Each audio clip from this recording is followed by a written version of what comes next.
Baik, kembali bertemu dengan saya Mr. Yosia, dan pada saat ini kita akan membahas salah satu topik dari fluidastatis, yaitu hukum Archimedes. Oke, dan yang menjadi goal kita, tujuan kita pada video kali ini, yaitu adik-adik dapat secara kritis menerapkan hukum-hukum fluidastatik, khususnya hukum Archimedes dalam menyelesaikan masalah. Lalu adik-adik juga dapat menganalisis penyebab benda terapung, tenggelam, melayang menggunakan hukum Archimedes. Nah, inilah tujuan pembelajaran kita pada video kali ini. Baik, langsung saja kita ke intinya. Rumusan hukum Archimedes.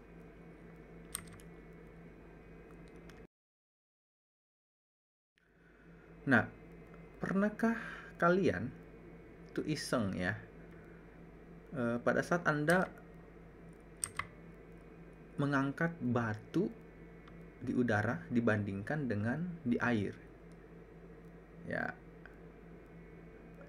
dan terbukti bahwa kalau kita mengangkat benda di udara itu terlihat lebih berat ya dibanding dengan kalau kita mengangkat benda yang berada pada saat kita bendanya di dalam air. Nah, pernah Anda berpikir atau bertanya mengapa bisa seperti itu? Benda di udara lebih berat dibandingkan dengan benda di air, atau dengan kata lain, kalau di air itu lebih ringan ya pada saat kita mengangkat benda dibanding dengan di udara.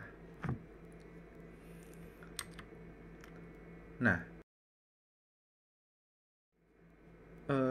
benda itu kan berat, memiliki berat ya, gaya berat. Nah, gaya berat itu arahnya ke bawah, sehingga untuk agar benda itu ringan pasti ada gaya yang melawan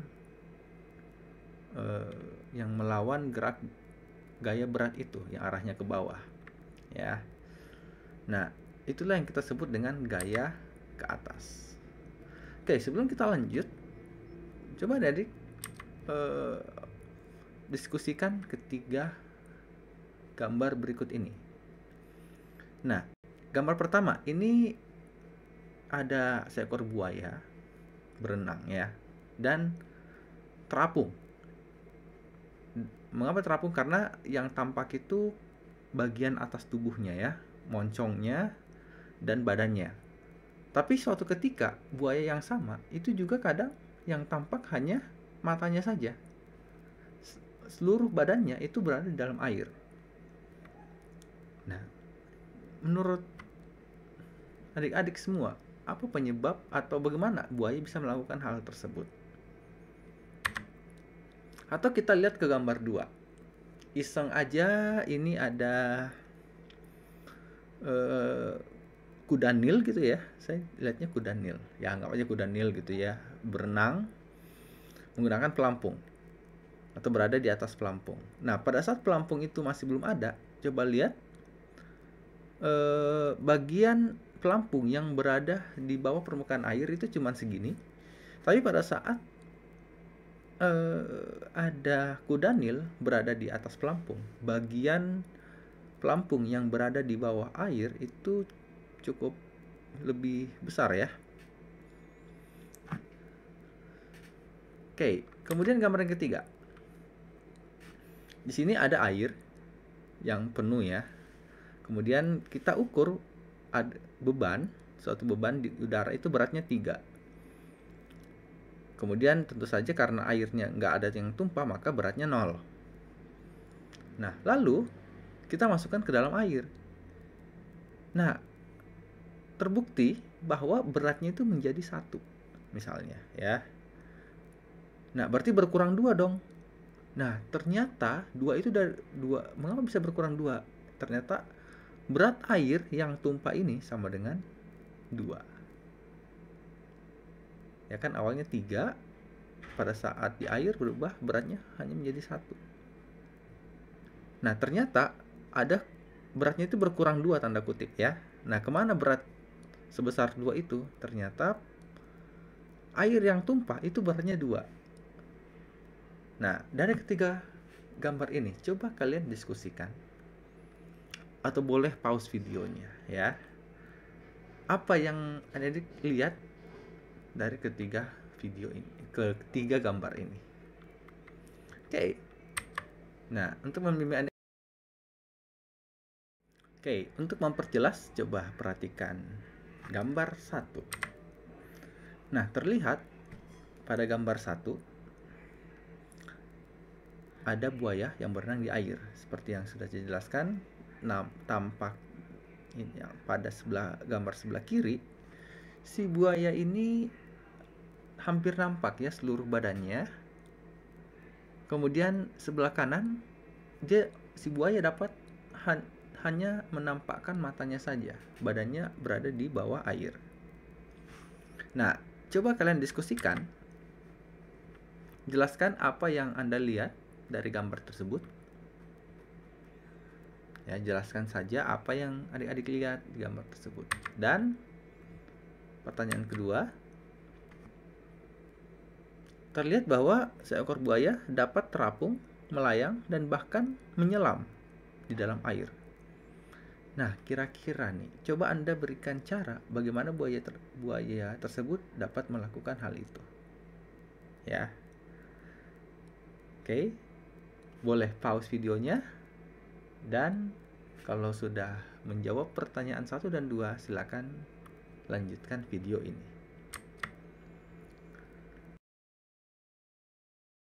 Nah, sekarang kita ke gambar 2 tadi. Nah, pada gambar 2 terlihat seekor kuda Nil yang berada di atas sebuah pelampung. Saat pelampungnya kosong, nah coba lihat ya, bagian pelampung yang berada di bawah air itu cuma segini. Dan saat seekor kuda Nil naik ke atas pelampung, bagian pelampung yang berada di bawah permukaan air itu cukup lebih besar ya, lebih banyak. Nah, pertanyaan yang sama, jelaskan apa yang Anda lihat dari gambar tersebut. Jelaskan saja. Dan pada saat kuda Nil berada di atas pelampung, terlihat bahwa bagian pelampung yang berada di bawah permukaan air lebih besar dibandingkan dengan yang sebelumnya. Nah, dari fenomena ini, adik-adik coba jelaskan mengapa bisa terjadi demikian ya. Oke, silakan di pause videonya, dan kalau sudah, silakan dilanjutkan lagi.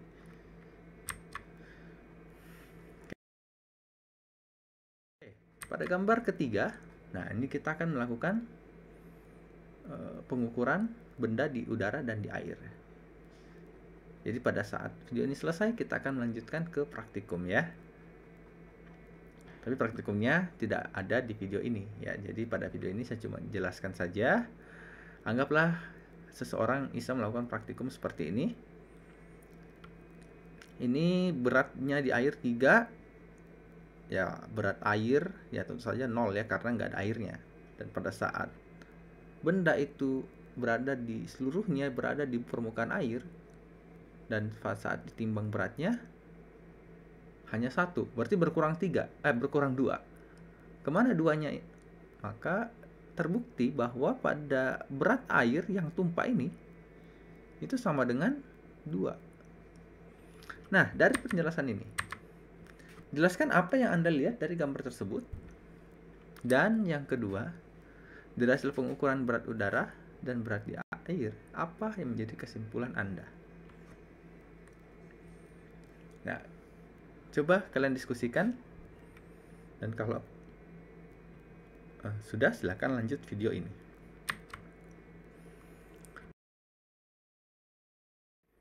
Nah, dari penjelasan dari ketiga gambar itu dapat kita simpulkan bahwa gaya ke atas itu besarnya sama dengan berat zat cair yang dipindahkannya. Jadi kalau misalnya pada gambar ini benda mengalami gaya apung sehingga makin ringan. Dan gaya apungnya itu sebesar 2. Dan ternyata 2 itu sama dengan berat air yang dipindahkan atau terdesak oleh si benda ini. Maka dapat disimpulkan bahwa FA gaya apung itu sama dengan berat zat cair yang dipindahkan. Nah, berat itu kan M kali G. Nah, berarti ini di sini adalah berat zat cair yang dipindahkan. Berat zat cair. Nah, berat itu kan M kali G. Maka M kali G, M itu bisa diganti dengan rho kali V. Nah, rho ini berarti berat zat, karena zat cair maka rho fluida. V ini adalah volume zat cair yang dipindahkan. Ya, dilihat bahwa volume air yang terdesak itu sama dengan volume benda. Jadi biasanya kita gunakan volume benda di sini. Sebagai keterangan, Fa itu gaya apung, rho fluida ini massa jenis fluida, V itu volume benda yang tercelup atau yang terdesak pada fluida, dan G itu adalah percepatan gravitasi. Dan gaya Archimedes inilah yang menyebabkan benda dapat melayang, terapung, atau tenggelam. Ya. Jadi kalau ingin kalau benda terapung, ya, kalau benda terapung dapat kita lihat misalnya pada kudanil tadi ya, pada gambar kedua, tentu saja gaya apungnya sama dengan gaya berat.